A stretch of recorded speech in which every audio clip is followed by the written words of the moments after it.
Good morning, everyone. Today is December 30th, 2017, and this is the John Chappell Natural Philosophy Society Saturday Science Chat. And this is sponsored by the John Chappell Natural Philosophy Society, where we are committed to providing an open forum for discussion of alternative or dissident science. And we invite you to join our membership or to renew if you haven't done that already, and to join our philosophies on our wiki. We are also on Facebook.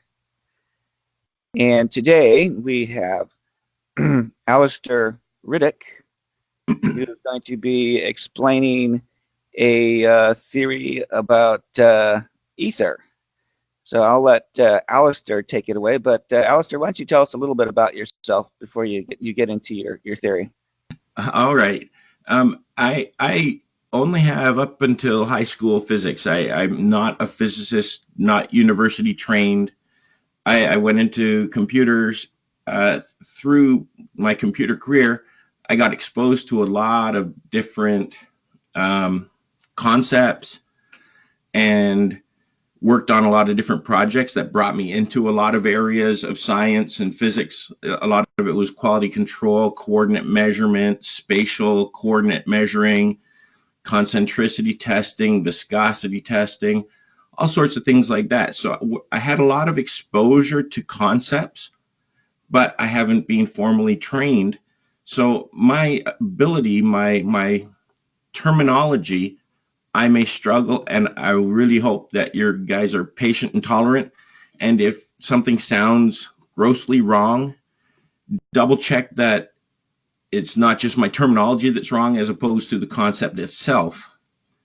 What I'm going to discuss is a theory that is different than any that I've come across that I'm aware of. And from all the testing, all the ways of assessing it that I can think of, makes more sense than any theory that I've ever come across. More logic.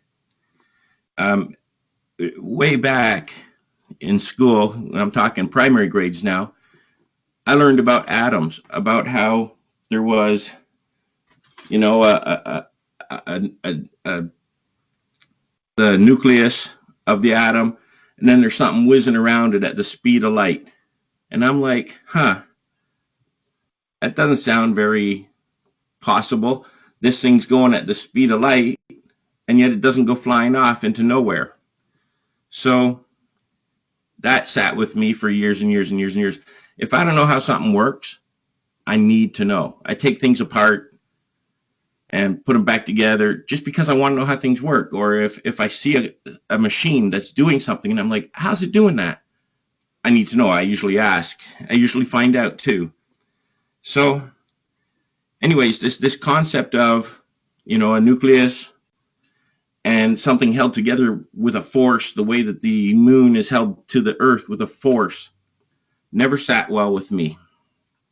But over the years, you learn different things about pressure, about balance and waves, and all these different things. And when it came to climate change, I did a lot of thinking about climate change. And how did best, well, let's forget the part about climate change. It's what kind of triggered my heavy duty search for an answer to the puzzle of how does physical reality work. But I guess I'm going to jump straight to, I wasn't happy with the concept of things held together with forces. So I looked for models where,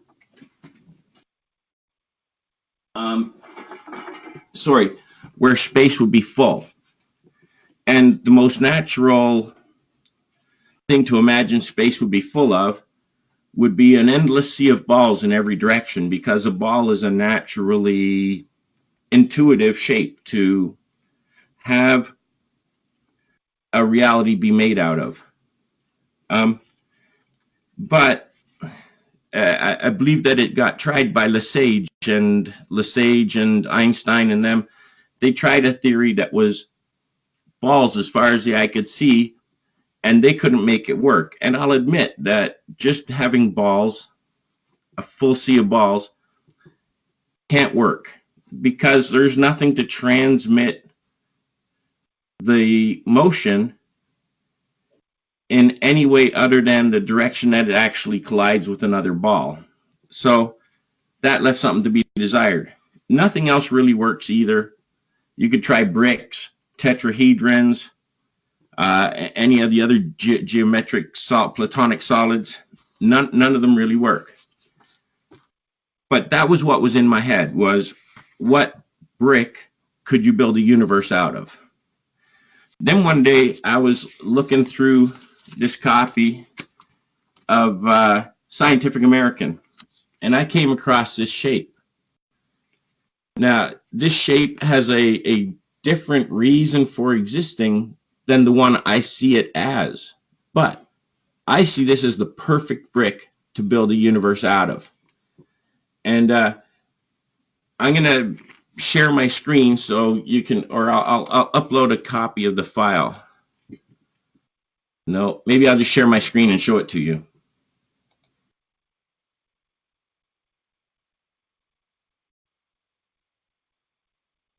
Now, I can't see my own screen. I'm hoping that you're seeing what I think you're seeing. If you're not seeing a picture of a red and blue ball, tell me. Oh, we're seeing that. Okay, perfect. You're seeing the right screen. So that shape, if you look at it, I want people to notice certain things about it. That the red and the blue are offset from one another. They're not lined up across from each other. That the red sticks out and the blue is indented. And also here, it gets skinnier as it goes around. So it's wider here, and as it goes around, it gets skinnier. And that happens so it's skinny to wide to skinny, wide to skinny in each direction. And then down the middle, you can imagine right down this middle, there's going to be a place where if you turn the ball sideways, it would make a perfect circle from that perspective. Oh, excuse me, the nerves are making me sweat a little. So now what I want you to imagine, I'm going to switch back to camera.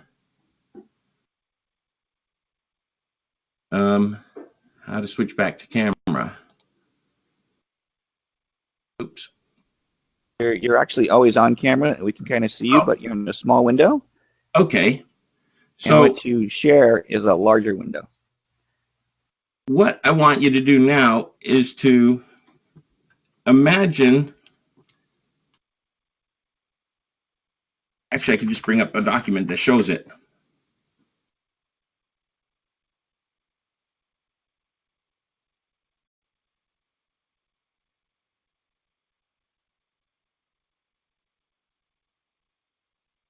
So imagine that because of the ridges on the balls, as each one turns, it can't turn and stay the same distance center to center from the balls beside it. As it turns, it's going to have to move left and right, or the one that's touching it is going to have to move left and right. So imagine if all of these were turning, they're going to, let's bring the other one back. They need to kind of do a up and down and shift as they turn. And if you had these and only these as far, from one end of the universe to the other, nothing else other than these, then what gets created is this cooperative motion that where all of them are always turning, they're always bouncing, they're always shifting, and they're always going this way as well, and they're always wobbling. And so you get this kind of like butterfly or figure eight kind of motion, and every one of them has to do it cooperatively if they're going to be close packed together and rotate. So I guess I kind of skipped a step there. You know the mathematics of close packed spheres makes the shape of a cuboctahedron. So bring up Internet Explorer.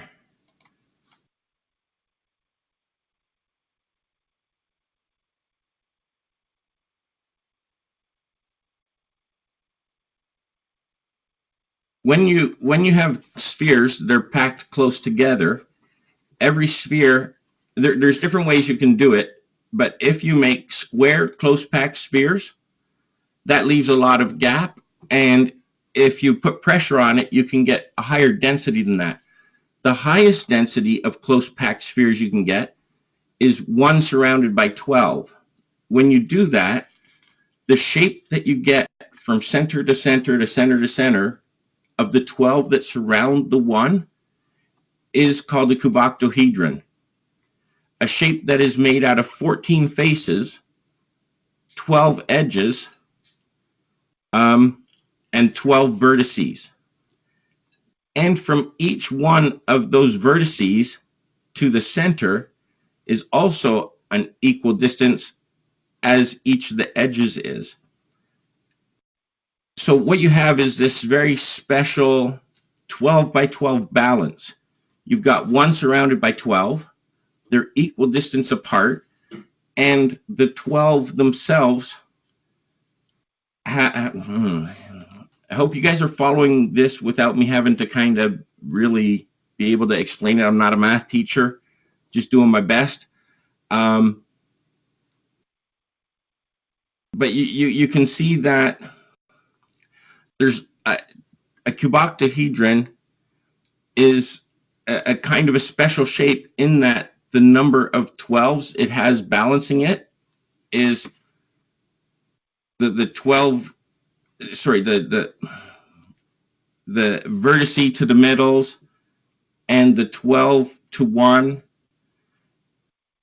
And then if you look at the faces, you can either perceive a cuboctahedron as being 6 squares, or you can perceive it as being 8 triangles. In either case, 6 squares is 24, divided by 2 is 12. 8 triangles, 24, divided by 2 is 12. You just see how 12 ties in there. So in a close packed sphere array, I think array is the right word, maybe field or array, there's also within a cuboctahedron, there are 3 planes which are hexagons. And so all of these different things make the cuboctahedron kind of like this special balance. And then if you imagine now where those balls are, instead put in the red and blue balls, and then imagine as each one spins and does its wobble and its jig, imagine the relationship from how this point is going to be going up and down and sideways and back and on the z-axis as well. So each one of these is going to be creating a sort of venturi or a vortex. It's going to end up looking like the inside of a torus. And then remember that that's just one, and that there's another one here, and another one here, etc. So what you get is this collection of toruses. Now, we all know that there's a fair bit of confusion about what reality is made out of. This article was in Nature about the fabric of reality, and some of the choices so far, oh, it's too bad you can't see my finger when I point at the screen. There's gravity as thermodynamics, basically spheres, which doesn't work. String theory, it's like math. Do you really think the universe is made out of 1 or 11 dimensional vibrating strings? I don't know. It seems a little fishy to me.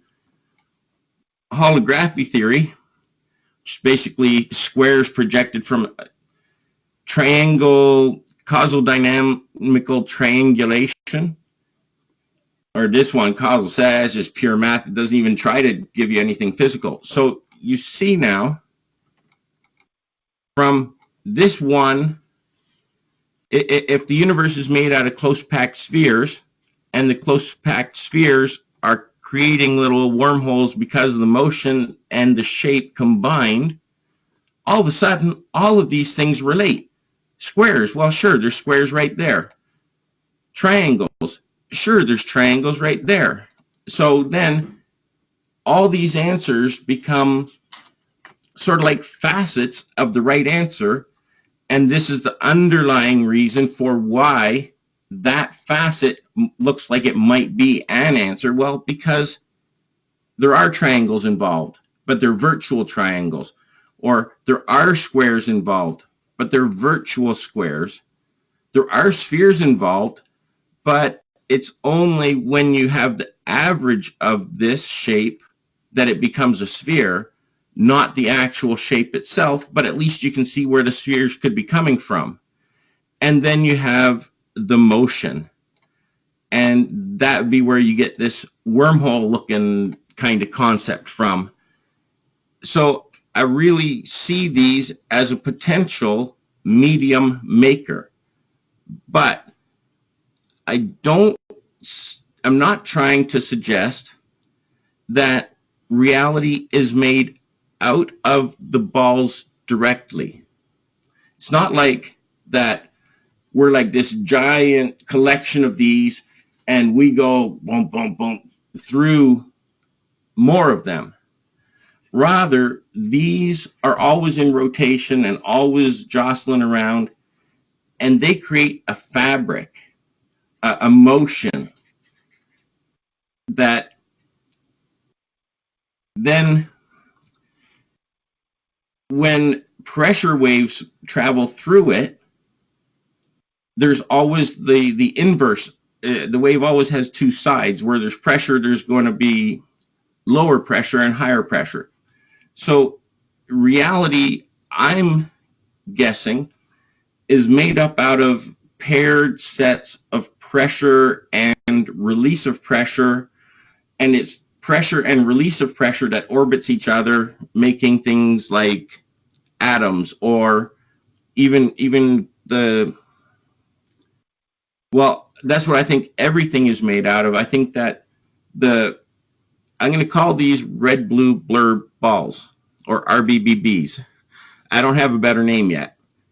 And I think that they make what's called a pilot wave field. And if you look at Bohmian mechanics, I don't know how many people are familiar with David Bohm. I'm guessing a whole bunch of you are. And he wrote a book about, well, he wrote more than one book, I'm guessing. If you look at his wave group, and where's the picture I'm looking for?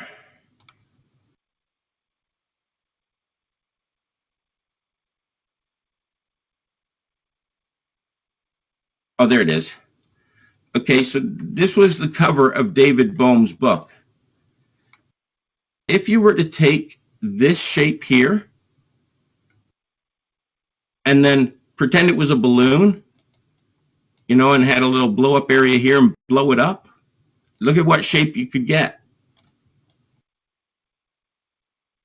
Now, to fill you in a little bit more about where this shape came from, why was that shape in Scientific American? It was the result of some mathematics done by a gentleman named Mark Kamienkowski.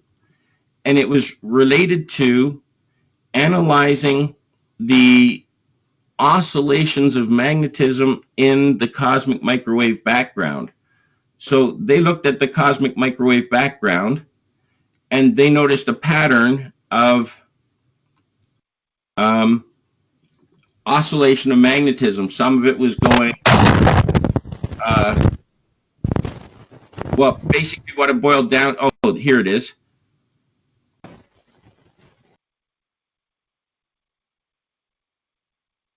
So within the CMB, they found E mode oscillation and B mode oscillation.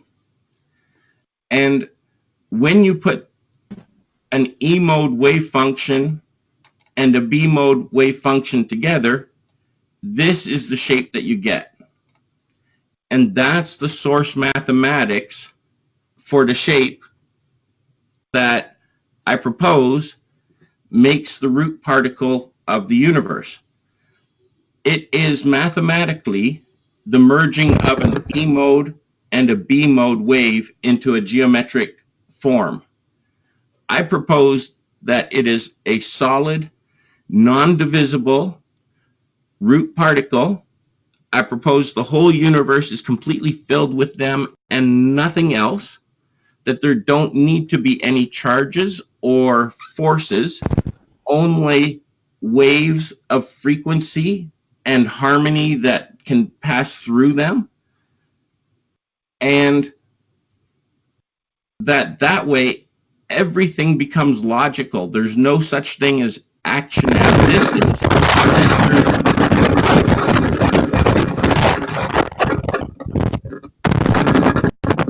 There's just a transfer of frequency.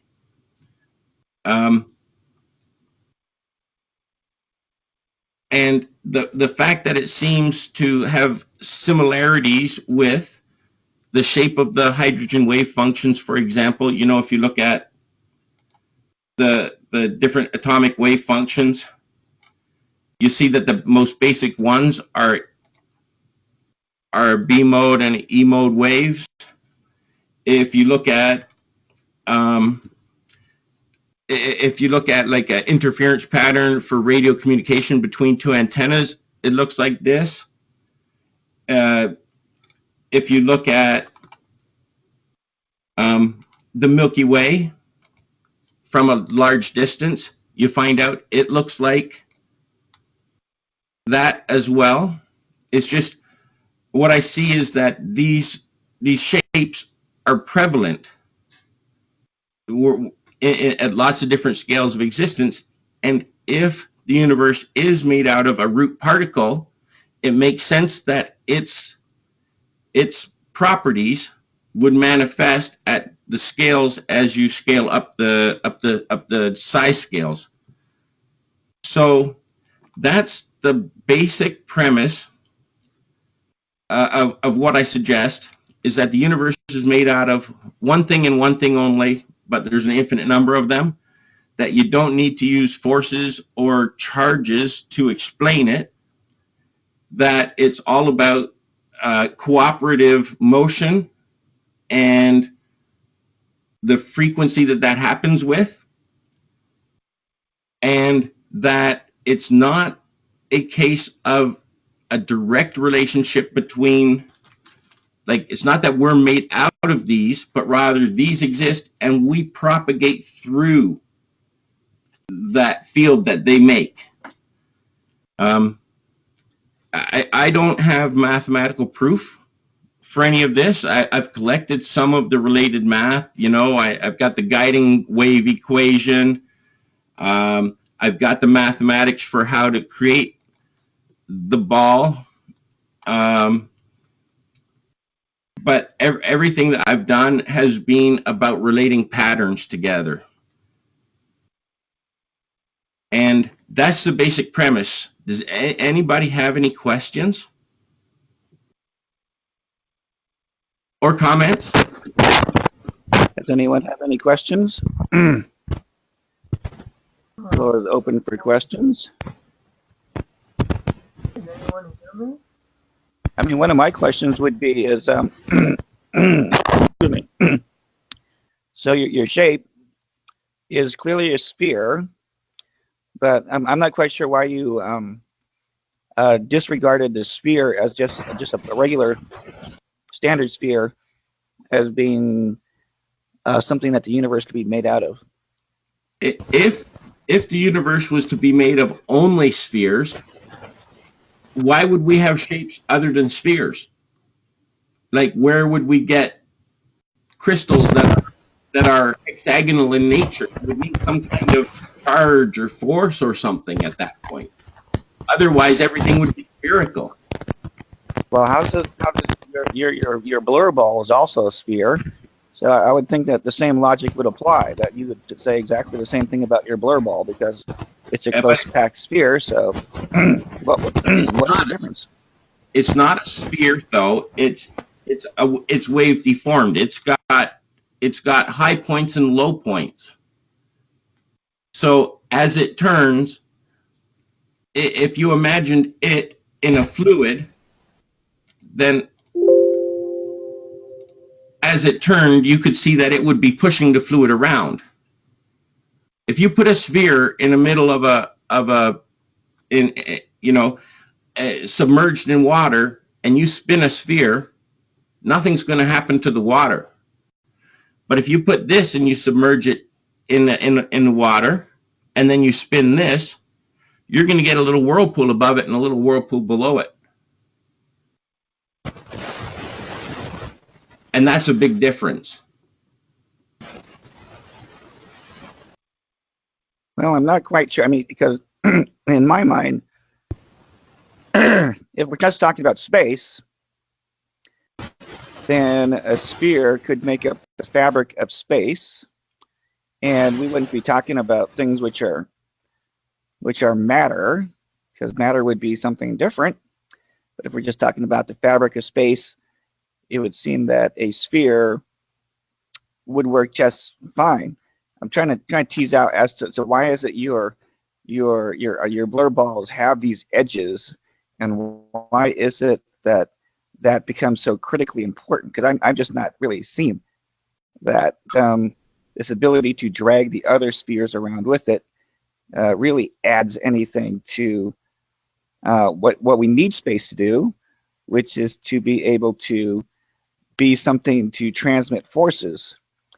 So, well, I mean, I can see like if you had like a ball pit, you can transmit forces through a ball pit by just shoving one side of the ball pit, and then a wave will go through, and that's what we need for the basics of say electromagnetic waves. So, I don't see that the edges on your blur balls are really adding anything to that. It's about creating a fluid fabric. So see the pattern that you see here? Is my screen still being shared? It still is, yes. Okay, so see this pattern you see here? And where'd my folder? There it is. And if you've seen any of the Bohmian mechanics, if you've seen the pilot wave diagram, you see the way that it has each pocket has a sort of shell, one that connects to the next, but one that's two that are self-enclosed.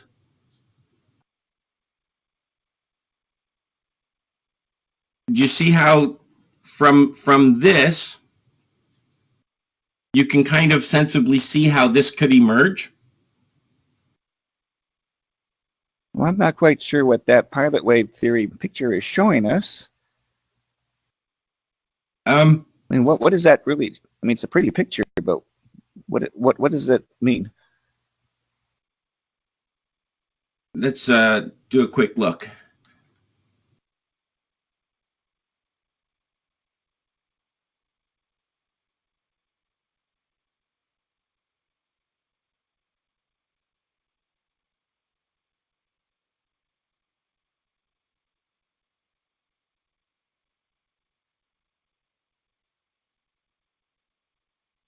That's kind of cool. Starting to see my own stuff come up when I do Google searches now. So this is from phys.org. Fluid mechanics suggests alternative to quantum orthodoxy. So this is all about Bohmian mechanics. And that's where this picture comes from. You see that pattern, how easy it is to see how you could derive that pattern from, mechanically derive it from the balls, the blur balls, if they were all spinning. It takes a bit of, what do you call it, visual conceptualization. You kind of need to be able to see that with your mind, because I don't know how to make an animation of it. If I could make an animation, then I could like very much better show how this would turn into this, but I'm not so good at animation. Well, that looks kind of like a topographical map. Now, I don't know whether that is, but I mean, I think I can kind of see that you're thinking that like the red and blue stripes on your balls kind of correspond to the red and the gray or red and blue stripes on that picture. Is that what you're trying to say? Yes, high and low pressure. Yeah, I'm not sure whether that representing high or low pressure or whether that is kind of a topographical map describing height. Oh, I'm not, well, I don't know. I'm just good at relating patterns. I'm not always good at explaining why they relate, but Yeah, you have to realize that the moderator of this discussion, his objective is to confuse the issue and confuse you so that it sounds like you don't know what you're talking about. I would like to move on to something a little more specific, if we could. Well, Harry, did you have a question you would like to ask Alistair at this point? Well, I have lots of questions, but I'd like other people to participate other than you, because your objective is to confuse everything. And all of your questions have been basically, from my point of view, designed to confuse the issue. And why would that be? I'm trying to clarify. That's what you do. The speaker. So do we have anybody else that would like to ask any questions? I certainly have lots of questions. Well, then please go ahead. Please ask your questions, Harry. Hi. Hello, everyone. My name is Robert Kemp, and hello is Altair. Is that how you say your name? Alistair. Alistair. I was sitting here talking. I'm an ether theorist myself. I actually got an email, and I was like, let me see, check this out and see if this is. I was really expecting to be disappointed, but I was actually relatively surprised by your talk, and intrigued and kind of like it a little bit. You know, I understand that some people on this particular organization are not really deep level mathematicians. And I get that from you, but I get that you are really thinking about the ether in a unique way. I want to bring up, I like the fact that you brought up Lesage at first, and you began to talk about mechanical forces. I understand that. However, I have some disagreement there in that Newton proved, Newton has not been really proved to be incorrect in 300 years. Energy, motion is transferred via collision, via contact. And so motion is transferred like that. Somehow, whether you're using a wave, whether, there's some medium in the way, but contact between energy has to be transferred from one body to another for energy to flow, however that happens. So also, where you were going, I like, because this guy named Stephen Rado, who studied the ether probably for about 40 years. He died in 2012. He was a member of this particular organization. And he developed an ether theory, kind of, I don't want to say similar to yours, because where I think you are making something unique here is that I have a theory in the super principia. I have a super principal relativity theory.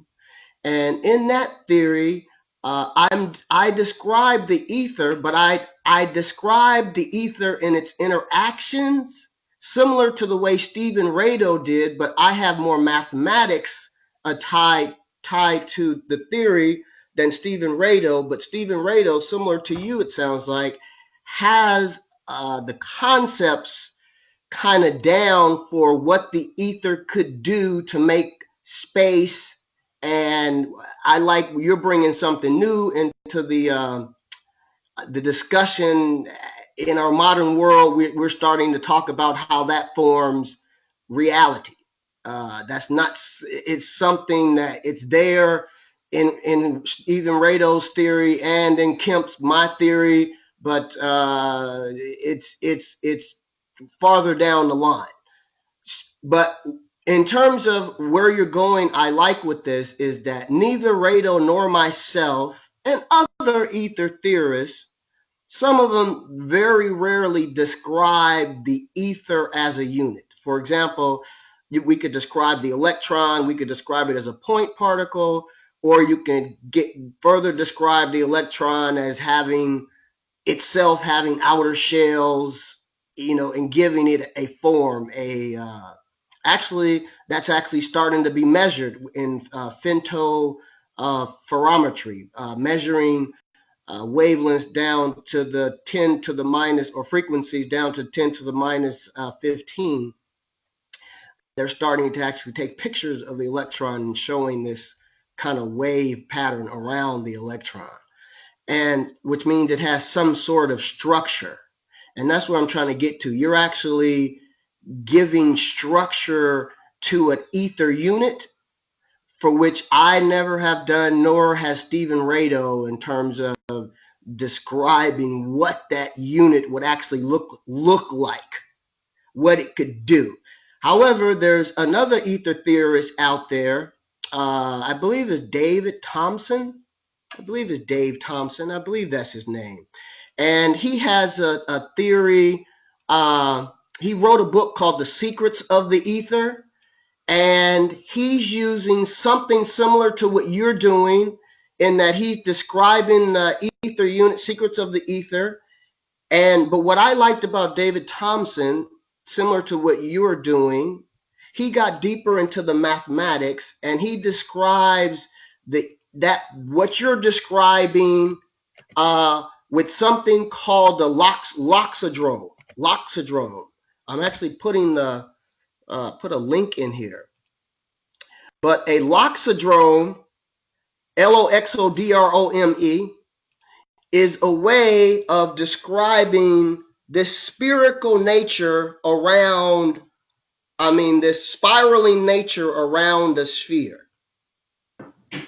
And this spiraling nature around the sphere is described mathematically with a loxodrome. So it's similar to what Einstein would do, in essence. Once you start understanding space could curve, okay, or you start thinking like that, space could curve around some matter, like some star or some whatever mass unit. Space could curve around it. You could begin to describe, okay, what kind of mathematics would I use to begin to use predictions with that concept, with that theory, okay? And it evolved, general relativity evolved from Einstein's search for what kind of mathematics could I use to describe that concept. So similar to you having this interesting concept of what an ether unit is, what is the structure of an ether unit, you could probably use that loxodrome mathematics to probably help you in describing that. I'm writing down the different things that you mentioned as you mention them. Okay. I also like the way you're hitting on a lot of things is pretty good. You're also bringing into account Kepler. Kepler understood packing spheres, and packing spheres could create space. This was a very, very, Johannes Kepler spent a lot of years working in this area, which a lot of people haven't really taking that work and done anything because it's still buried in a way. But it's evolved by other mathematicians. You know, packing factor is a math. If you look up packing factor for spheres on Wikipedia, you'll find very, very unique mathematics for describing packing factors.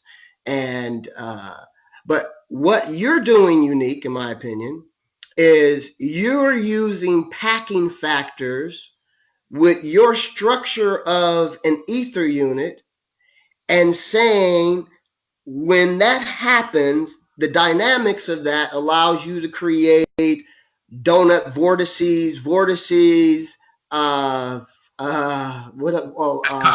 call it a hypercuboctahedron. A cuboctahedron that moves through time. Okay. I'm not opposed to whatever you would call that. You know, it's you know, you have to be able to do the mathematics behind that. But but your concept of that is in line with forward thinkers. That's what I told you. I was somewhat impressed a little bit, but with me being a mathematician, it's some of it needs to, you could theorize a lot of interesting things. That's why I like, you could theorize anything, to be honest with you.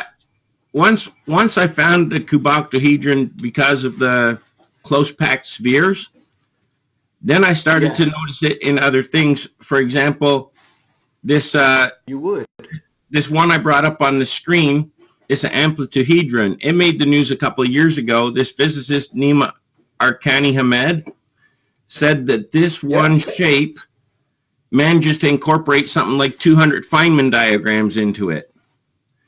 And when I look at it, I see a cuboctahedron where one of the corners has been taken and folded over and put there. And I see how that can arise from a cuboctahedron made out of these. Because as it spins, it's going to be bumping up and down, and that will be causing waves going left, right, left and up, and right and up, and left and down, and right and down. And so I kind of see how if reality was made out of these, I can see how that could create this kind of pattern, this wave pattern. Maybe not, but I see the potential. Yes, exactly, and that's what I'm trying to say. No, yeah, I love it. You're doing great. One of the things, like I'm saying, Johannes Kepler was doing this, but Johannes Kepler was doing this because Plato and Socrates was doing it before he was, and so, and now, like you're telling me, there's other gentlemen now pushing it forward, and yourself included, but what I like that's unique, what you're doing here is you're using that to say vortices are being created based on these shapes forming these structures. When these structures are formed, you can get other things. For it almost, kind of like magnetism. For example, the loxodrome, like what's his name, David Thompson, with his ether unit, he actually is doing what you're doing. He actually wraps a loxodrome around. That's what he says an ether is. You and him are on the same page, to be honest with you. Look at his ether unit is this swirling thing that forms a sphere, but is this spiraling thing. Now you're taking it a little bit further, or in that, and also I'm assuming you're going to go to that Dave Thompson with his loxodrome ether dynamics is he's going, he's taking it down to the Planck units and that kind of thing. I'm assuming you're also going to do that. And like I say, you and him are probably working in the same vein. However, where you're diverging different from him is that you are coming to some dynamics of how it's not, you could call it space. I like what you're calling it. You call it space it's different when you say these units form something else. And that's what also Stephen Rado is saying. Stephen Rado is saying, based on the dynamics of the interaction of these etherons, there's a pressure differential. Whenever there's a pressure differential in those interaction between those ether units, a pressure differential can cause rotation. That rotation introduces another vertical component, and that begins to form what you would call a donut vortex, which you just brought up on the screen and then took back. Oh, yes. So I can bring it back easy enough. But I brought this up because this kind of shows what you were saying is that, yes, I don't believe that reality is made out of these. I believe these make a field. And then that field, when you twist it, or if you rip it, the rips rotate around themselves. And those rips. Right, but see, you're talking kind of, and I apologize for cutting you off. I need to let you talk because. Oh, no, that's quite all right.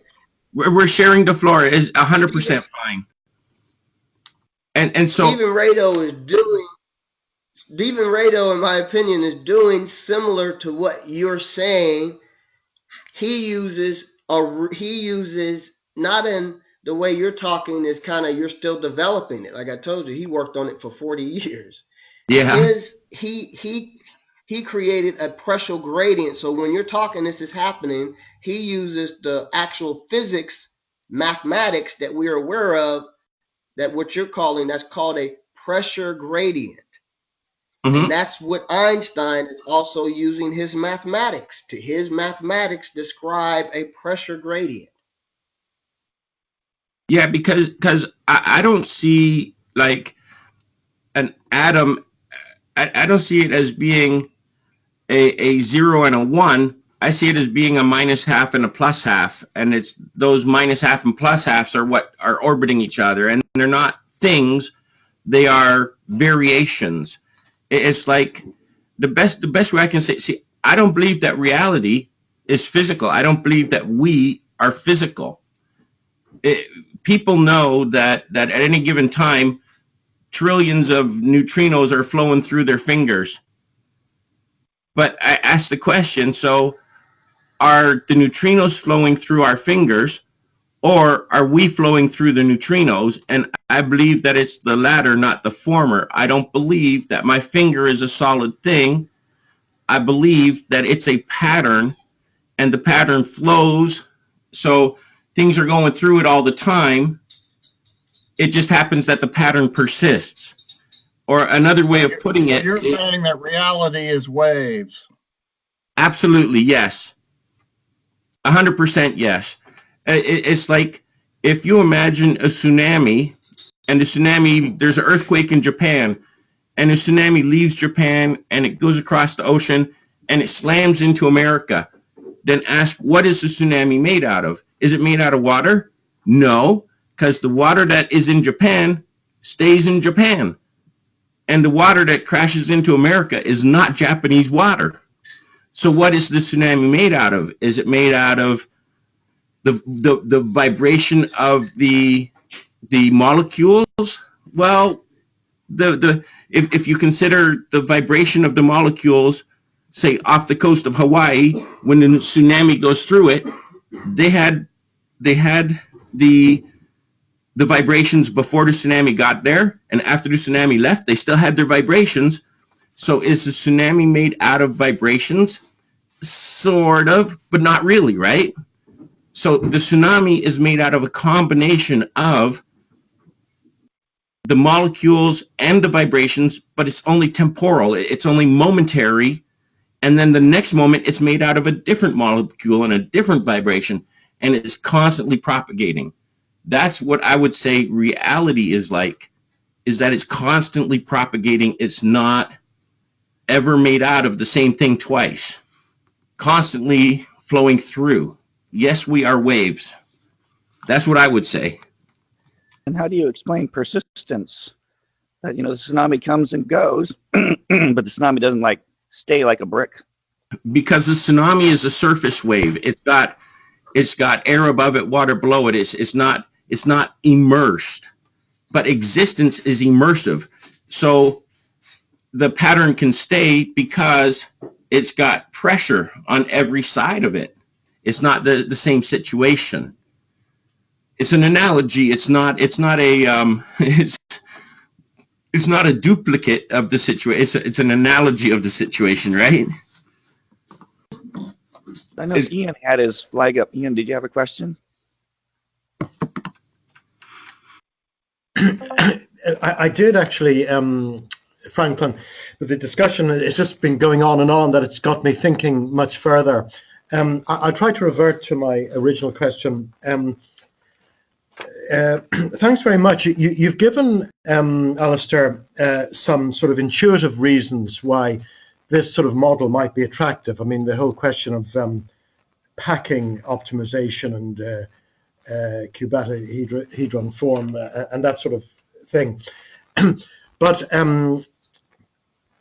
I mean, for my own part, I conceive of the ether as sort of a necessary postulate, given that space is endowed with certain parameters, you know, like elasticity and density and so on, and the analogy in the electrodynamical case. So that without postulating such properties, one is really at a loss to explain a lot of experimental phenomena, and therefore it's superior to postulate an ether. But I'm a little more hesitant to go into details about accepting properties, you know, such as you mentioned, based on mere intuition. I mean, I'd like to know whether there are any experimental results which are not very well explained using conventional systems, but are explained in a better way with your system. I mean, you talked about in your early days finding it difficult to conceive about an electron spinning around a nucleus or something. I think you said the speed of light. It wouldn't be going the speed of light, but anyway, maybe some. We'd want some. I mean, the previous speaker was talking about quantitative aspects. Maybe some mathematical theory to show that hitherto available experimental results are deficient, but that it is an improved concept using this. I'll just say one more thing, by the way, with regard to this packing business. I mean, for example, when you talk about you know, the normal shape of volcanic basaltic rock, which is cooled over maybe millions of years, you know, you get either a cross-sectional area which is hexagonal or octagonal, like say in the Giant's Causeway. And this is occasioned by permitting the maximum rate of cooling. So there's sort of a physical explanation for that, and you can quantify it in terms of Fourier equations and so on. But I'd like to know, is there any way that you could convince a skeptic, and of course I accept an ether, but a skeptic in the value of your system, that it's of superior to conventional systems? Well, I don't know if I can convince somebody that it's superior. I mean, we've got quantum mechanics proven down to like 9 or 12 or whatever decimal places. Is pretty darn successful. But this is about going like the last mile, right? Going down until we get to the rock, where the rock meets the hard place.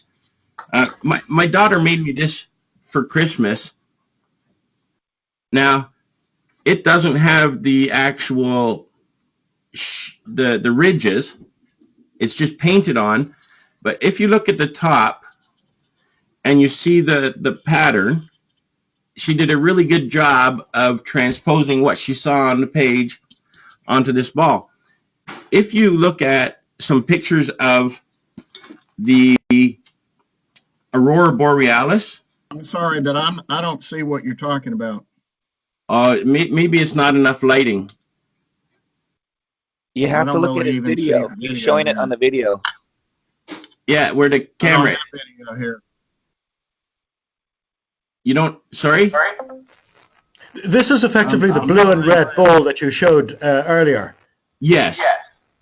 This is just one that I can rotate in my hand, but it, like I said, it doesn't have the topology. It's just the painted. It's just painted on. All I'm going to show you is, see this arc here. maybe it'd be better if I had more light somehow. I don't really know how to get more light. Do I have the clicker? There it is. Let's see if this helps. Damn it, turn on. What I was going to show you is there are some things that we found that we haven't managed to explain. Like, for example, on the North Pole of Saturn, there's a hexagonal storm pattern that persists for years at a time. And nobody can explain why there would be a hexagon on the North Pole of Saturn. Whereas if there is a close packed sphere based ether, then you can explain a hexagon because it manifests from the triangular averaging out with the other triangle. You end up with a hexagon. Or another example.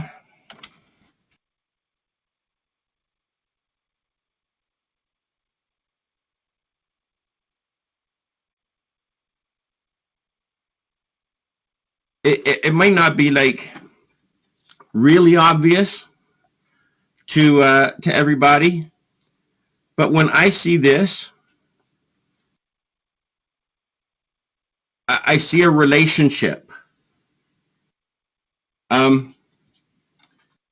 Oh, I know other one to show. Sorry. I like. Around the Earth, there are these cells called Hadley cells, and there's 6 of them, but really there's 12 because they're bigger on one side than the other because of the pull of the Earth and the Moon. They kind of form the similar ridges to the red blue blur ball. Also, this here is a picture of Jupiter. This one here is a picture of Jupiter taken in a specific wavelength, I think like 1753 gigahertzes or so. I don't know exactly which wavelength. I could find out and see how it starts to get these ridges in like that. Do you notice that they seem proportional too? So I'm not sure that our current physics would have any way to explain the shape and the proportions of those ridges. But if they have a direct mathematical relationship to this, then that would be some good indication that, hey, maybe this is worth looking at farther. I don't know how to exactly do that, but to my eye, it looks very similar. Right. So those are a couple of... I don't know. Alistair, I'm not sure if you're aware of, but, in the theory of packing factor dynamics, all the way back to Johannes Kepler, like I said, the number 12 shows up in when you're packing spheres. Yes. I'm just trying to bring that up. Is if you're finding that, I'm not sure if you're trying to say that's new or if that's because you're also finding that that's in line with what others are also discovering. Oh, yeah, no, I'm not saying I invented the mathematics of close packed spheres by any stretch. No, I just came across them and I noticed how well they blended in with things that I was finding. Another thing I found was the pattern, like, see, once I started to believe that the universe was made out of close packed spheres, I started to look for things that related to cuboctahedrons.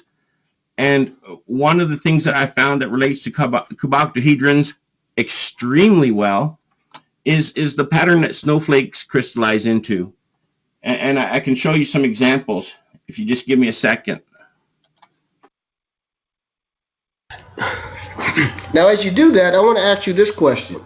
You said you're describing your ether as being closely packed into particles, but then you go, and then I believe it was Harry Ricker, he asked you a question similar to? So are you saying it's a wave? So that could be somewhat convoluted. Could you clear that up?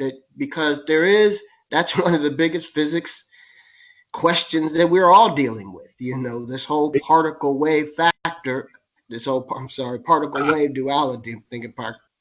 And so Okay. how are you're convoluting it? Is there a way for you to, or are you confused like the rest of us? If everybody knows what a Newton's cradle is, I'm guessing.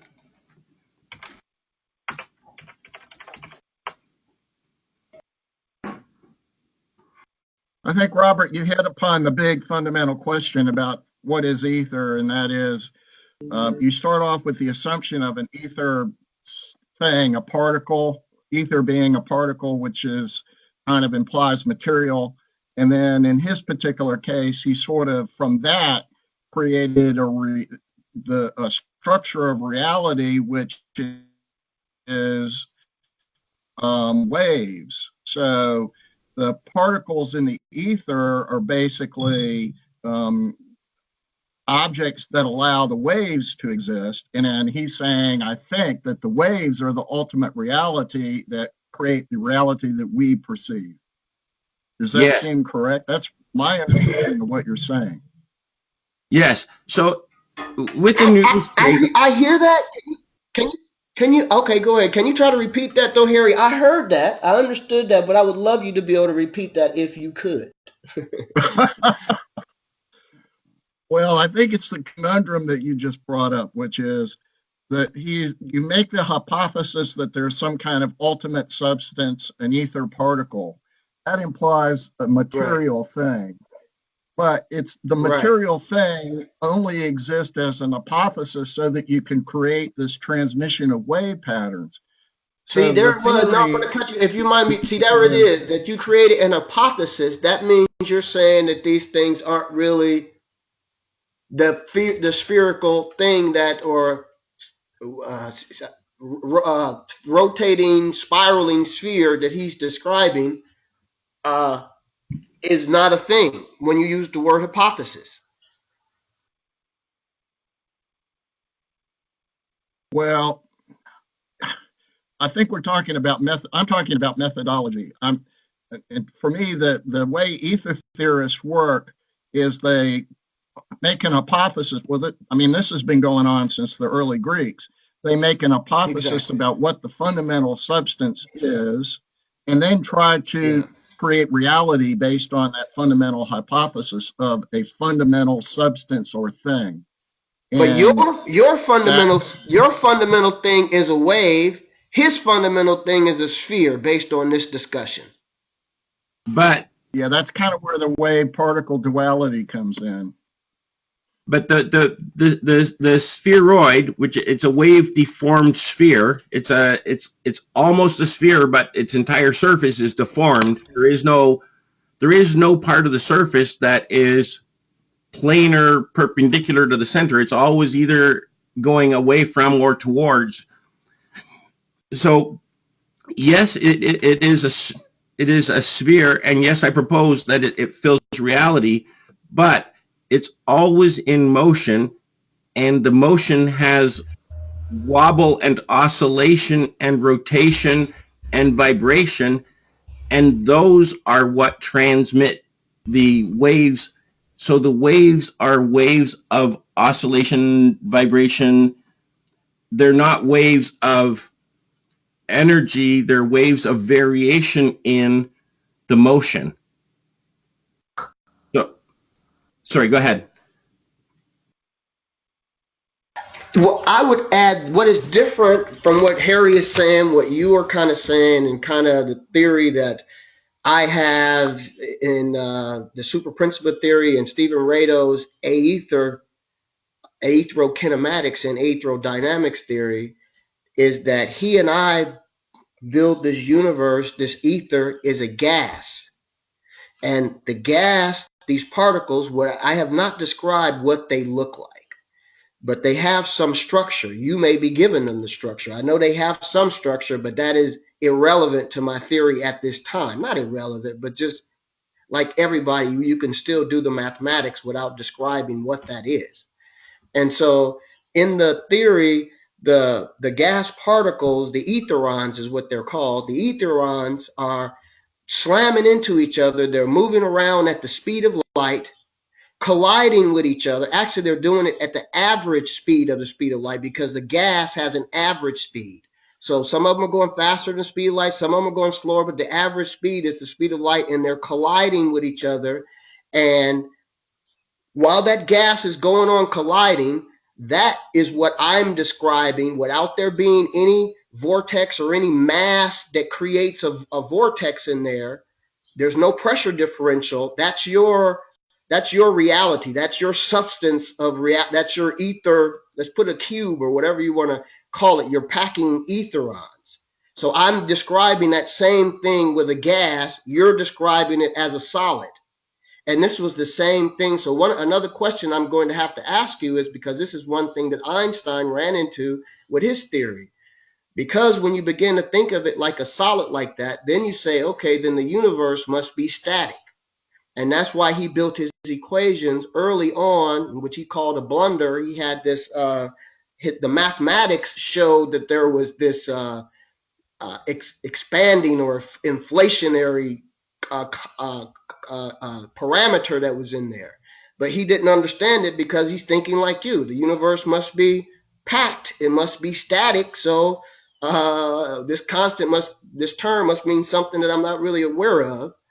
And so, but that's how that concept evolves. That it's the ether itself can be static, or that you can describe the ether kind of as a gas. So if I go back to Radol's theory and my theory as those, if you allow, going back to that gas, which is your static, if you allow some pressure differential to exist in that where those etherons are colliding, once rotation gets started, according to Newton, inertia, momentum takes over. As long as there's nothing to stop that from happening, once that rotation gets happening, there's nothing to stop it. It's going to continue in that direction.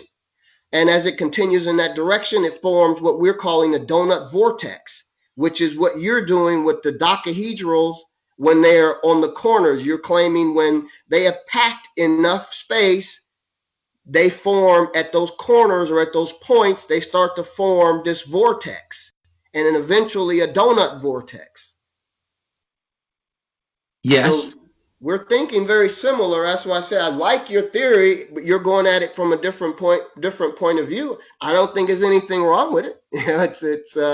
I'd like to see you develop it more. I would encourage you to. There is this concept that eventually in this fight, you're going to have to decide which theory is correct.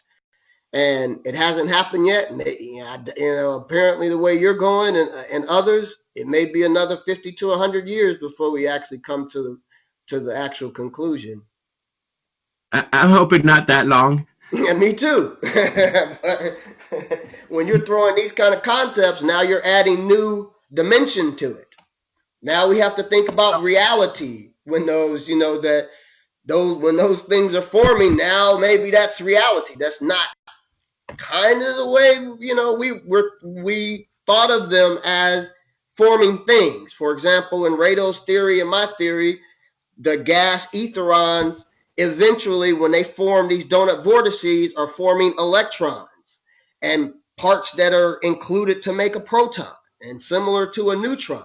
So, and then we know neutrons and protons make atoms, and atoms make molecules, and molecules make people and other things.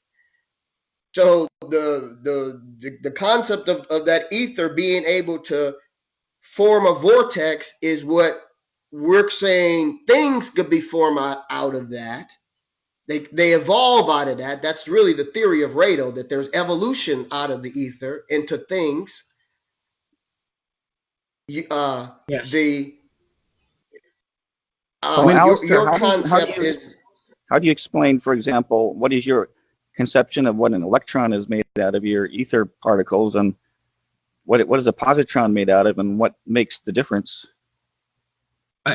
I believe that the things that we perceive as particles, we know that they're not persistently solid objects, that they pop in and out of reality. That's why we call them wave particle duality.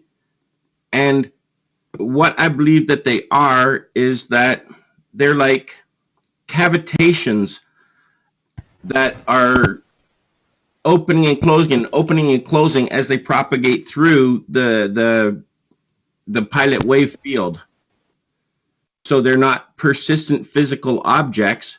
They are collections of frequencies and harmonies and bends.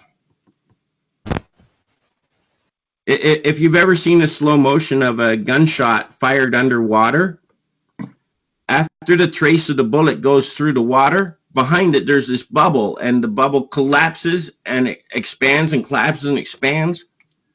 That is what I believe an electron would be, is this cavitation. That's how Johannes Kepler was thought. See, when Einstein was doing his work, it's natural to imagine that when you knock on wood, you're hitting something solid. And it's also natural to imagine that you yourself are something solid.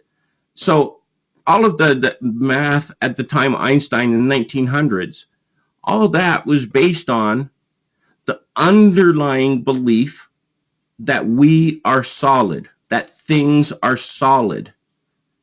And so I think that maybe there was some mistakes made. Like, for example, we did a double slit experiment with light. We shone light through two slits, and we got an interference pattern. So we said, oh, well, light is a wave. But then we did some other experiments. We decided, oh, light is a particle. Then later on, after that, then we found out that matter itself has the property of waves and the property of particles. But wait a second then, what about our original experiment with light? You have to realize we were using a device made out of wave particles, shining a beam of light at a board, and the board is made out of wave particles, and then it's making a pattern on another board, and that board is also made out of wave particles. So our conclusions about light, how solid are those conclusions when we didn't take new information and put it back into that experiment? You know what I mean? I'm not saying the experiment is wrong, the conclusion is wrong. I'm just saying you got to recognize that we were sometimes using information that was now is now obsolete. And Einstein worked in a situation where some of his information is obsolete now.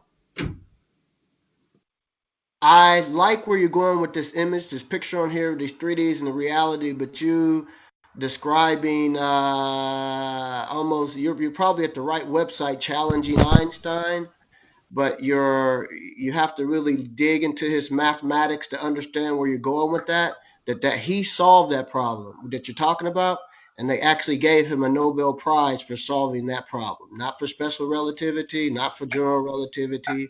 They gave him a Nobel Prize because he understood the work function. When you shine a beam of light into a surface material, light is radiated based on an emission of the angle at which that light comes in and slams on that surface, and there's energy released, but it's conserved with a work function. So like you're saying, going deep into that material, they gave him a Nobel Prize for that.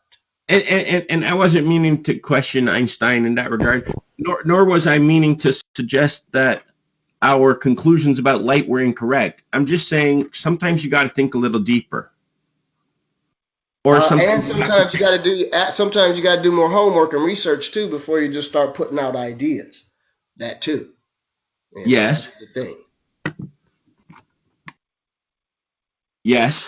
But that's okay. A lot of people on this website do that too. So you're in great company. Well, I mean, at the same time that yes, Einstein got a lot right. If Einstein got everything right, then we wouldn't have had to invent dark matter and dark energy, right? Because then he would have predicted properly the spin of the arms of the galaxy, but he didn't. So somewhere along the line, he didn't have something exactly right. At least It's that's what it seems to me. No, I hear you, and I guess I don't want to kind of get into that because that's kind of a touchy subject here with participants here. My opinion, and I'm gonna let this go after this. My opinion is that uh, his work that you're describing was not in his work. You know, you're Okay. describing new things that we're discovering and saying, oh, well, you didn't. That's like Newton. You asking Newton to be able to describe spiral galaxies, which his telescopes couldn't go that far to see. No, and I know that Einstein didn't predict the speed of the arms, but relativity incorrectly predicts them, right? So it's like, didn't Einstein say that you could have 100 pieces of information that confirm a theory? It only takes one piece of information to blow a theory. Yeah, but I'm not sure if Einstein doesn't get that spiral arms right. What that you're talking about, that's that dark matter, that the speed is farther. That's Newton's equation that's not correct. When you use Talking Newton, about missing mass, Robert. say what? Say that again. He's talking about the missing mass that Vera Rubin came up with. Right, exactly.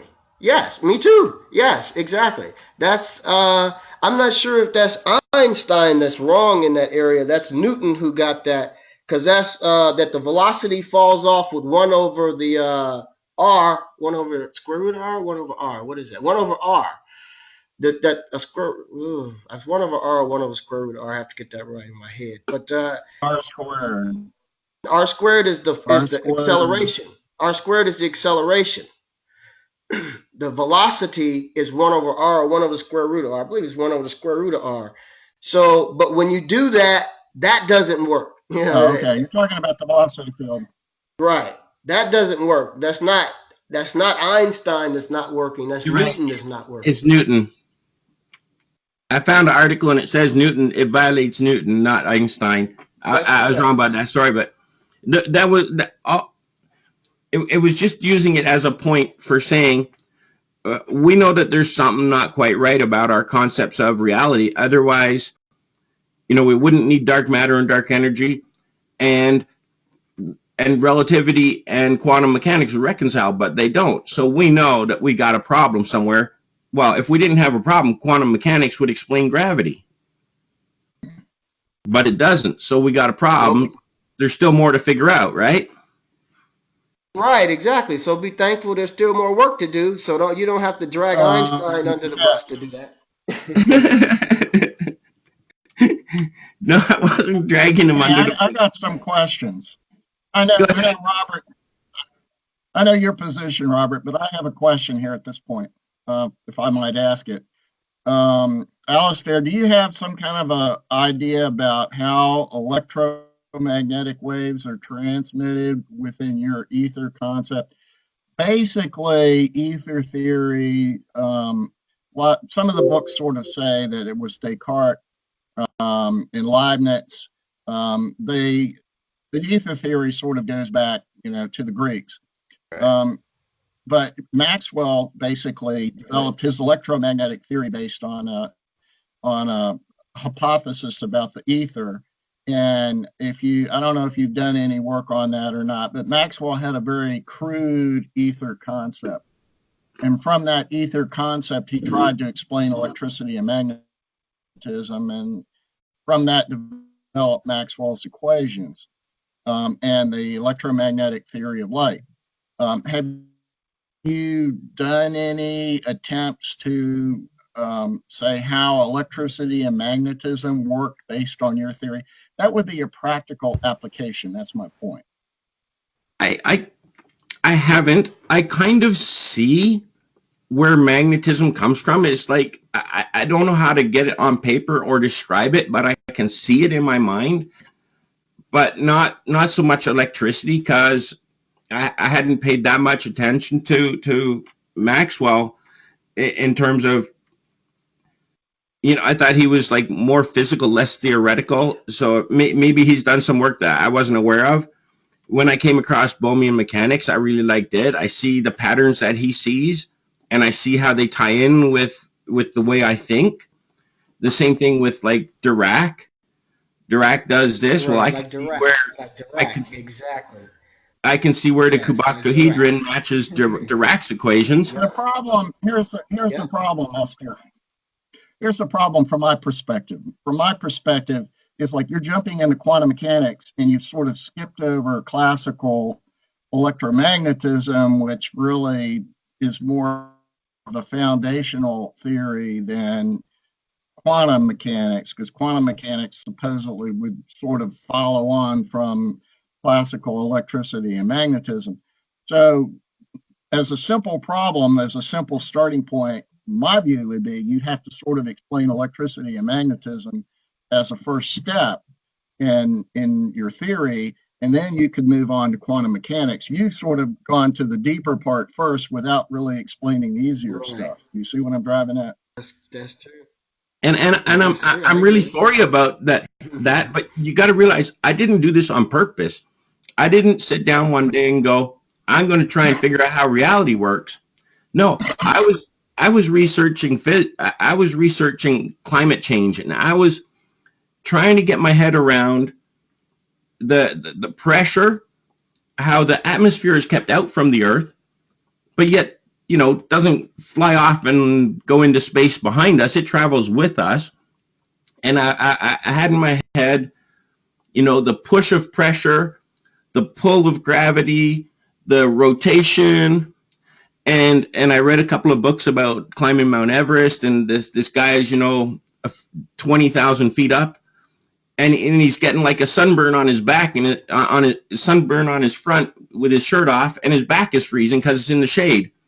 And all these things were in my head, and the Hadley cells were in my head, and the question of, electrons and protons and being held together with forces, all these things were in my head. And then I just saw the shape and it just clicked. I didn't go looking for the shape. I didn't calculate the shape. I didn't mean to skip electricity on my way down to the ether. I just found what I found, and I recognized it for what I believe it is. It fit everything that I thought it should be, and everything that should come from it. It just fits in my head is the best way I can explain it.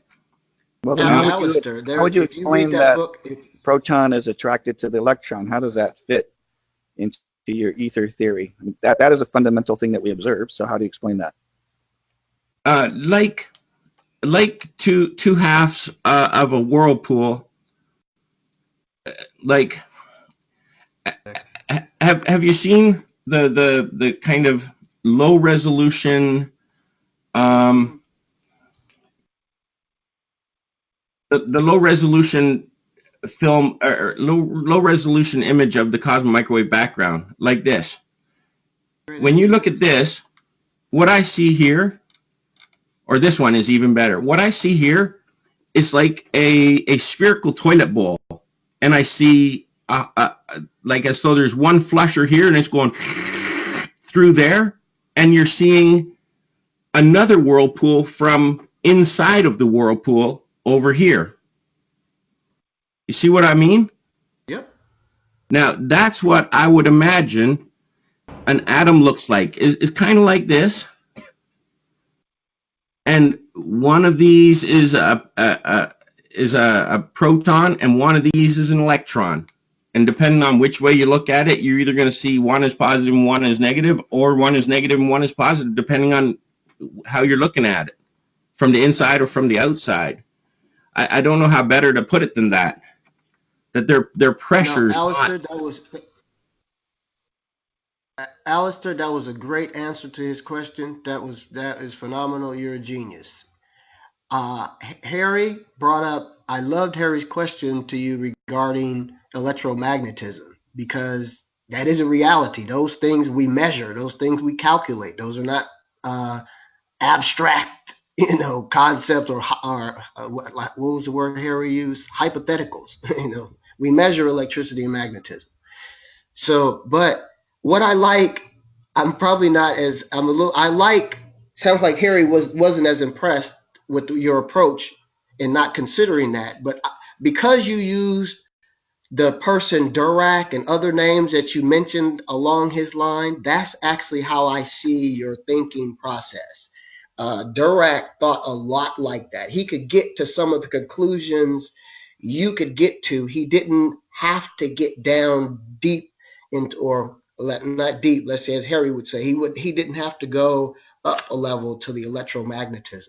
He could describe all those things down at the quantum level like you're doing. It's pretty good. I'm telling you, you're a genius, dude. I'm loving this. I'm very surprised. I wasn't even going to show up. You know, I would say continue working the theory, but I would ask you too, as Harry asked, see if you could come up with a way that you could really get to electricity and magnetism. Because, like I'm telling you, these are not hypothetical concepts. We measure these more easily than we do quantum things. Yes. Yeah. Like I say, it's not like I didn't purposely do anything. I just saw what I saw. It's like, if you're working on a jigsaw and there's only one piece left, and then you find the last piece, you just recognize, hey, that's the last piece because that fits exactly. And then that's what happened. I just saw it and it just clicked. Alistair, if you read the book, The Secrets of the Ether, and you read the story of David Thompson, I believe it's Dave Thompson or David Thompson, he tells the exact same story you're telling. He has the exact same particle that you have that looks like. His story is one day he woke up and he just saw it. And that inspired him so much, that concept couldn't let him go, that he began to do his research. And I believe his book is about maybe a little more than 10 years old now, a little more than 10, maybe 15 or so. That's a good age. Because that means my library will probably have it. Yes, definitely look it up. You will like him. I mean, and I'm just going to encourage you when you read it, don't think of it as, I want to use the word, an obnoxious word. Don't really look at it as being jealous in a way of maybe someone came to something. You have to think of science as science is an evolution. If only he said that, that doesn't make it true. It has to be him saying that, you saying that, some other person saying that. And that is what builds the body of science. As we all begin to agree, as we're independently discovering these things, you say, oh, okay, this is what I came up with. And then David Thompson came up with something similar. Hey, man, that means that we're in the same vein. That's how I ran into Stephen Rado. It wasn't about competition. I'm like, hey, man, you have a theory that's kind of similar to what I'm working on. And so his theory is independent of mine, but his theory supports mine. And I'm hoping somebody else behind that would come and support that. And that's how the theory grows. So it's not really about one man, having this idea that nobody else had. Einstein didn't do that either. If you study his work, all of his work is based on other people's work. Matter of fact, Newton's famous comment is, the work that I was able to do, I was only able to put the work together I did because I was able to stand on the shoulders of the giants that were before me. I had their work already in my hand. All I had to do was put it together. So, there's no like one genius. And if you're claiming that you're just this one genius, you're outsmarting everybody, I'm not sure how well that's going to be perceived. No, I certainly don't claim to be a genius. I have visual conceptualization ability. I see stuff, but some people memorize 12 languages or understand 12 languages. I have trouble with one. but I see patterns. Alistair, I have a question that I want to get to before we run out of time, and that is you showed a picture of the Milky Way galaxy at the early part, and you recall that picture of the Milky Way galaxy with the lobes coming out of the front and back. Basically, those lobes are classic antenna pattern. Could you go back to that picture? Yeah, I'm getting it as we speak. Where did that picture come from? Oh, I don't know where it came from, but it's pretty easy to find. Well, I'll find it. I'll get it that way. That'll be better. So you didn't make that picture. You saw it on someplace else. Absolutely saw it someplace else. Yeah, I don't make pictures. You think I would make that up to confirm oh yeah, look at this picture of the Milky Way. Looks just like what I said it should. No. Plasma clouds.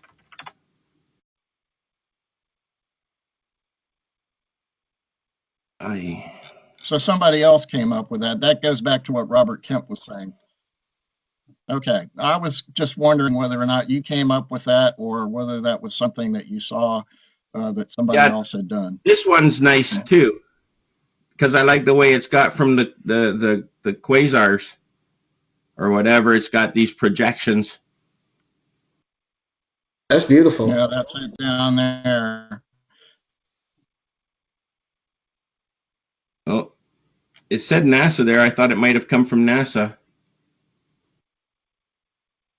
Here's what we'll do. See who has it on their website. Yeah, that's the explanation of the radio galaxies, where the beam is emanating from the nucleus, which is supposedly providing energy to the lobes that radiate. And these gas clouds are apparently massive. We're talking like, I don't know, tens or hundreds of millions of light years. Right. Okay. Well, thank you for that. I was wondering. Oh, you're welcome. You related that to this quantum mechanical idea. Do you have any other things you wish to present to us, or shall we just keep on going with the questions and answers here? I think that I didn't really finish with the snowflake. You see, when I was trying to say, if the universe is close-packed spheres, then cuboctahedrons will come out naturally as part of nature. In the case of a snowflake, it's a flattened cuboctahedron. But if you look at like a bunch of snowflakes, they all match the base pattern of all of the 42 sections. Each one of these aspects of this pattern will be incorporated. And this isn't something that don't go on the internet and find, are cuboctahedrons related to snowflakes? Nobody's noticed this. Nobody.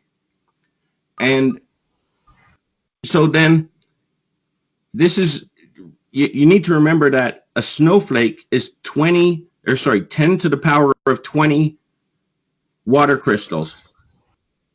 And yet they have not decided, but from whatever physics they're following, they are crystallizing in a cuboctahedral pattern, and that's 10 to the 20 water crystals doing that.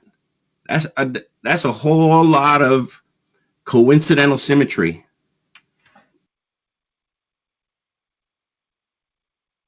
Right. Okay. Here's my issue. A couple of questions you just raised here about this. Where does this word cuboctahedron come from? You said earlier you made it up. No, that's. Is that a word you made up, or is that a word that's out there? Like people keep thinking I made stuff up. Cuboctahedron. This is an actual word, right? Yeah, it's a physical shape. It comes from a mathematics book or something, right? Absolutely. Here we go. It's in Wikipedia. Cuboctahedron. Right, okay. So far as I know, nothing I've shown you was made up by me except for the way of putting things together. Everything else has been an existing piece of information.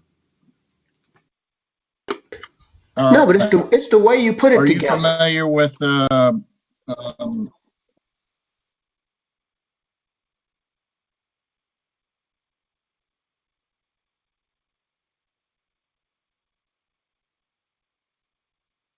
we still The online? audio just cut out. Yeah, I didn't hear you for I think I didn't hear you for the last 20 or 30 seconds, Harry. yeah. I was wondering if you studied any of the mathematics of symmetry. Have you seen Weil's book where he talks about symmetry? That's a very interesting book. And you've used a lot of symmetry concepts in your work.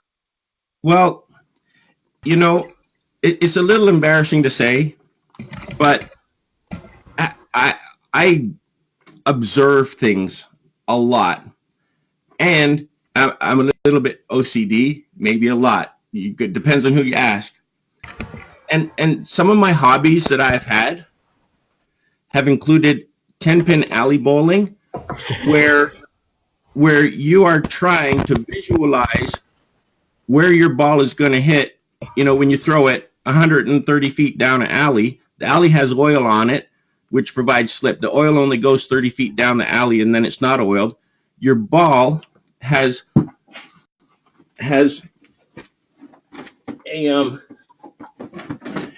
your ball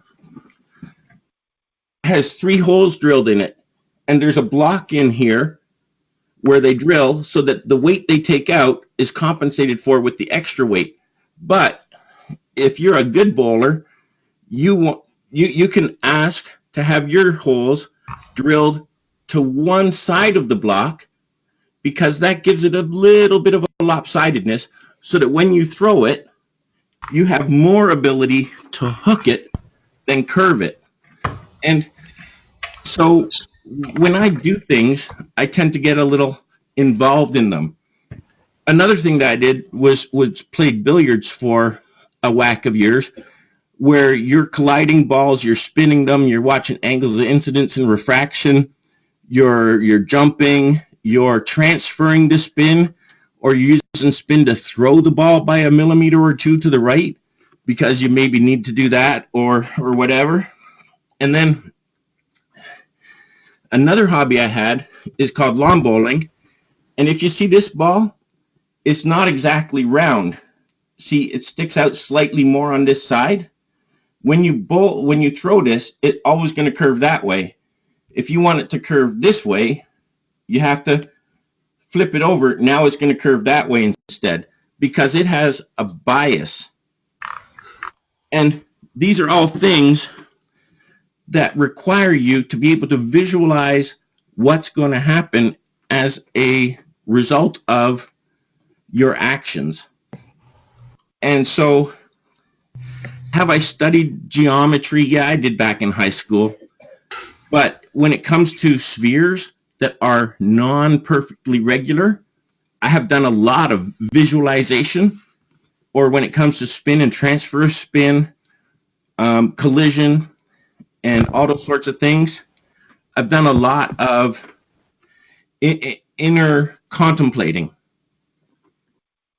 So I would say that was probably a large factor, the hobbies that I happen to choose.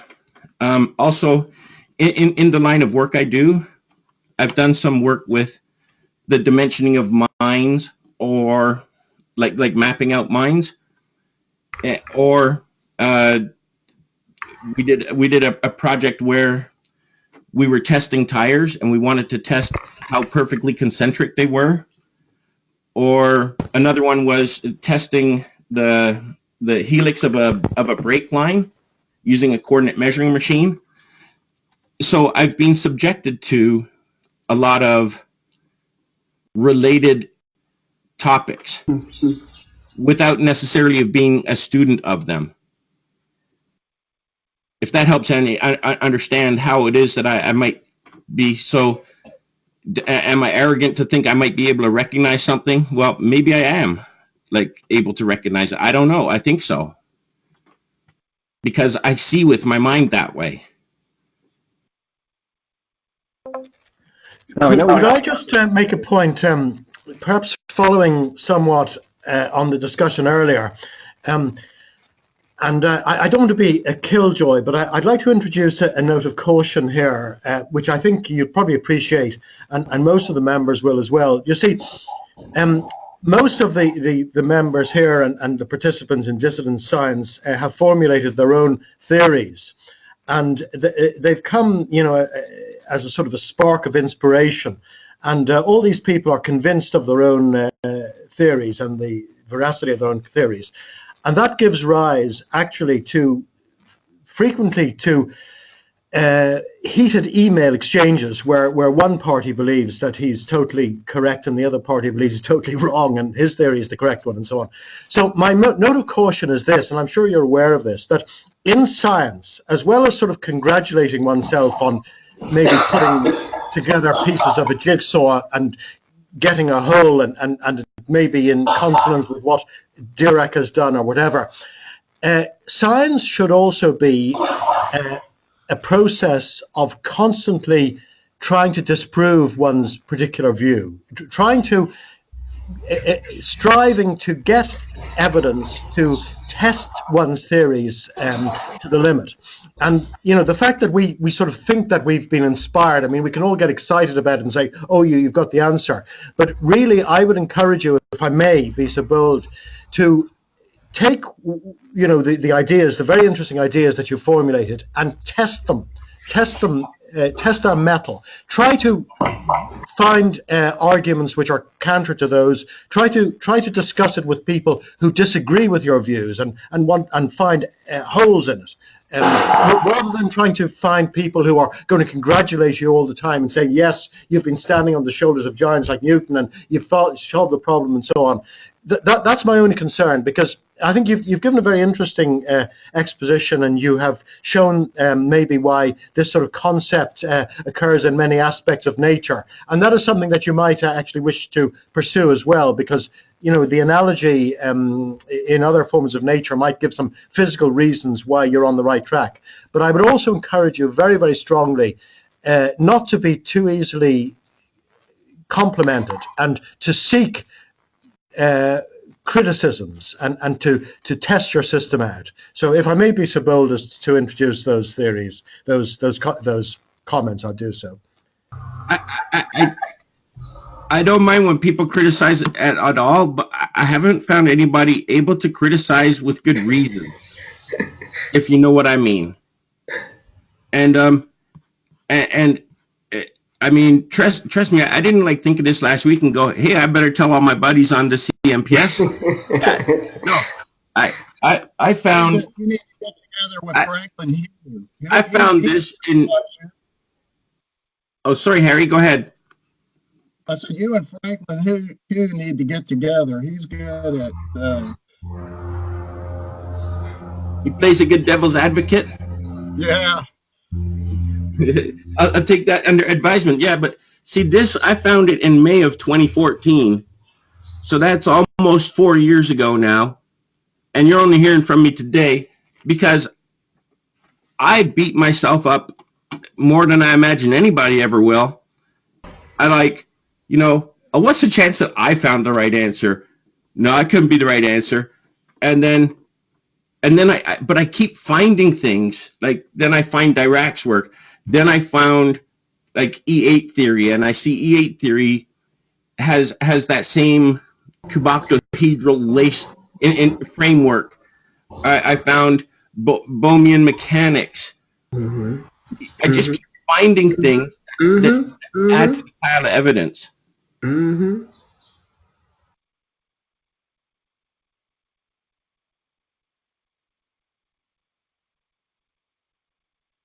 Are people still there? We had a little dead space. It went dead for a moment there. Now I know we have other people who believe in the ether. I know like Jim has his own ether theory. I have my own ether theory. My ether theory would be almost diametrically opposed to yours, as Harry says that I could find lots to criticize. But what do other people say? Like Jim, you haven't said anything. I don't know if I can get him to comment. Yeah, sorry, I haven't been really following. I've been interrupted by personal things here. So, yeah, I just urge everybody to check out that Professor Su's, Ching-Chang Su's local ether model, where he doesn't try to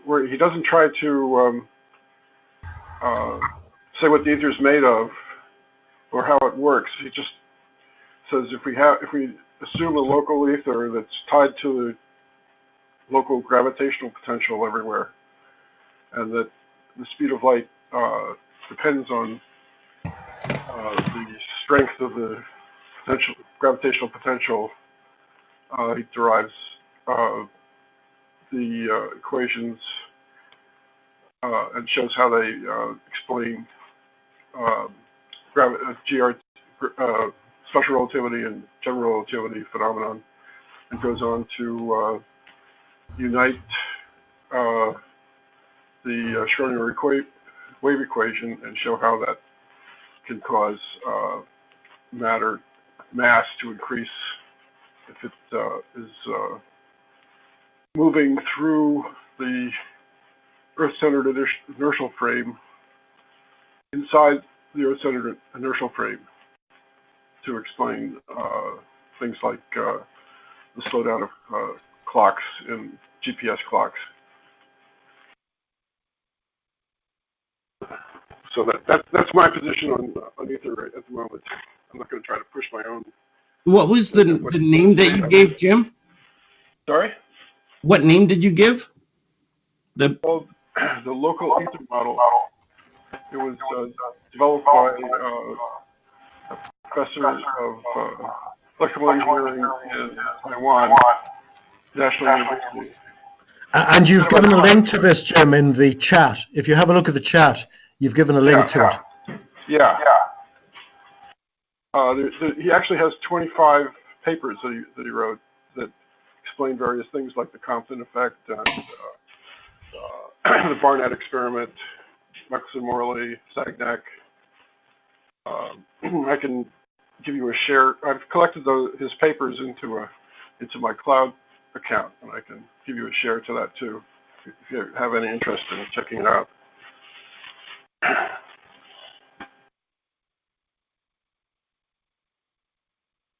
Yeah, I would say that there are a lot of ether theories out there, and everybody they have a tendency to explain some different aspects.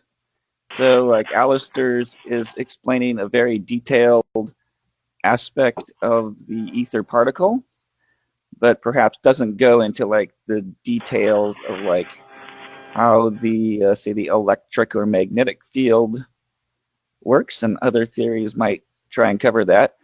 But there are a lot of things that any ether theory needs to cover. I mean, ideally, it would cover what the particle is made out of and how tangible matter like electrons are made and what protons are and even how atoms are made.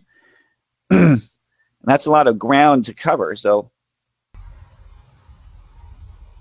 Cornelius, did you have a question? We're getting close to the top of the hour here, so I think I'll let you comment. Well, I haven't really been able to do much, but I occasionally glance at the diagrams and listen in for a minute or two because I've been on the road. But I was going to ask Franklin that you make sure and send this in an email, the link to the Fuse meeting, so I could perhaps watch it again. I do appreciate your presentation as far as what I could see of it, Alistair, and thank you very much. No, thank you guys for your time, really. Hopefully your email and communications information is available to us as well. And all the different pictures that I pulled up and showed, I'll put them all into an email and send it out to the email list that we have.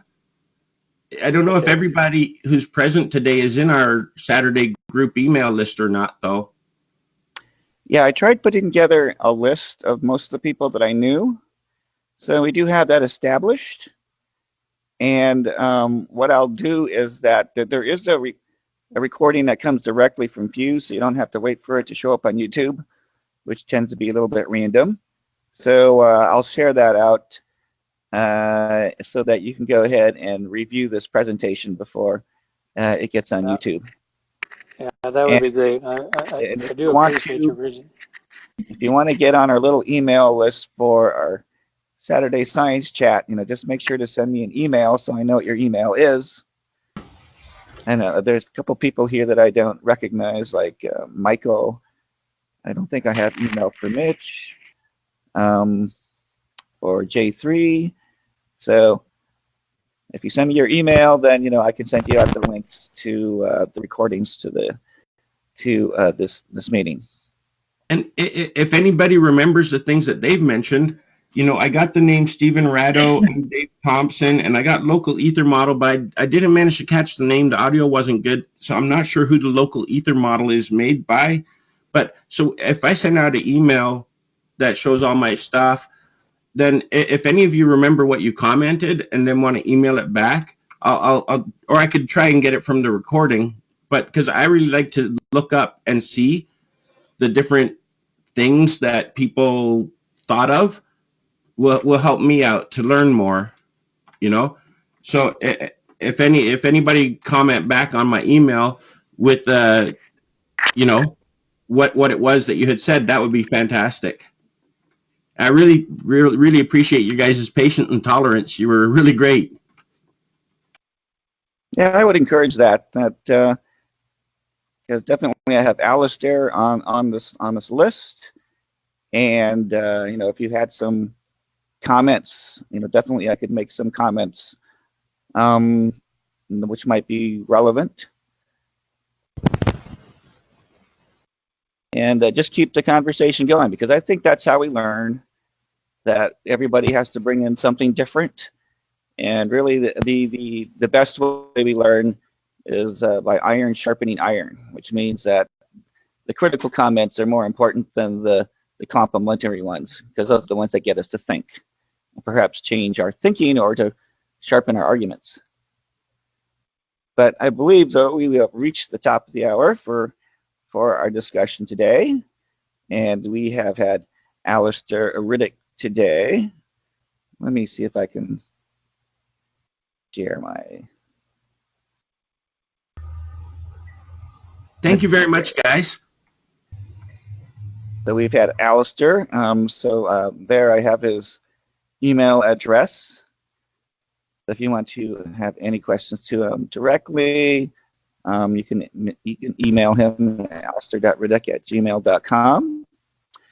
And then he explained that you're basically like a programmer guy, but you like to think about how things work, and you weren't happy about current physics. But you did come across this idea of what you call your blur ball, which is comes as close packed spheres, and you showed that the shape does seem to appear in several different places. But we were challenging you to explain some of the particulars like magnetism and electricity, and coming up with experiments that might either confirm or deny your conception. So I think that's good, just general advice to anybody coming up with any kind of physical theory. To be fair, I don't know if I've ever heard anybody manage to explain magnetism. I heard Richard Feynman try, and his explanation wasn't very satisfactory to me. Well, then I should send you my explanations. I actually just wrote out a very large email trying to defy Lorentz force law, which I don't think is correct in all cases, but that was just a new thing. But you should review the other things that others have written, since I'm one of the few people who claim that I actually know how magnetism works. But that might be a far-fetched claim, but like I said, that's something to carry out in emails. But we thank you today, Alistair, for providing a very interesting and stimulating discussion for us today. It's something to consider. And I believe that will do it for this week's episode of the Saturday Science Chat. Once again, if anybody has a topic that they would like to discuss, please send it to me. And I'd like to have you on our little show here, and we can discuss what you have on your mind in an open forum. So no one here is going to tell you that you're crazy, at least straight to your face, but we will discuss things in a collegiate fashion and try and help you out. And that's the purpose of our chat. But that will do it this week. I'm not sure what we'll be doing next week, but that will probably be here, same time, same place. Thank you. Thank you, Franklin. All right.